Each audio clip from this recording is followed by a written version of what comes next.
কথা ধারাবাহিকের আজকের পর্বে দেখতে পারবো ঘুম থেকে উঠে অগ্নি দেখতে পারে তার ফোনে এতগুলো মিস কল। তারপরে কথাকে ফোন করে বলে, তুই ওইখান থেকে বসেও আমাকে ডিস্টার্ব করবি? কথা বলে, আমি গুহবাড়িতে আসছি, আপনার হবু বউয়ের সঙ্গেও দেখা করব আর সাইনটাও করে দিব। অগ্নি বলে, বাড়িতে আসার কি দরকার, আমরা বাইরে কোথাও দেখা করে নেই। তখন কথা বলে, আমি কর্তা দাদুর জন্য গুড় নিয়ে আসছি। ফোনটা রেখে অগ্নি কায়দা কানুনকে ডেকে পাঠায় আর বলে যে আমার এক্ষুনি একটা বউ লাগবে। তখন ছোটকা বলে যে বউ লাগবে মানে? তখন অগ্নি বলে যে কথা আসছে আমার বউয়ের সঙ্গে দেখা করতে। ছোটকা বলে, বউ তো আমাদের মধ্যেই রয়েছে।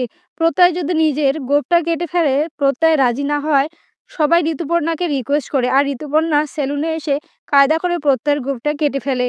এবার প্রত্যয় সাজবে অগ্নির নতুন বউ। অন্যদিকে কথা গুহবাড়িতে চলে আসে।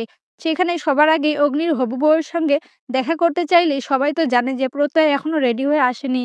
সেজন্য কথার মাঝখানে কথাকে আটকে সেখানেই অপেক্ষা করতে বলে। কথা তারপরে সবাইকে জানায়, আমি যখন সাইনটা করে দেব তখন দেরি করে তো কোনো লাভ নেই। সেজন্য আমি আজকেই সাইনটা করে দেব। তার সঙ্গে পাচকমশাইয়ের বউয়ের সঙ্গে বন্ধুত্ব করে নেব। নিজের অভিজ্ঞতাগুলো তাকে তো বলতে হবে। পরবর্তী পর্বে প্রত্যয় কনক চাপা সেজে কথার সামনে এসে দাঁড়ায়। হ্যাঁ বন্ধুরা, আমরা এমনটাই দেখতে পারবো কথা ধারাবাহিকের আগামী পর্বগুলোতে।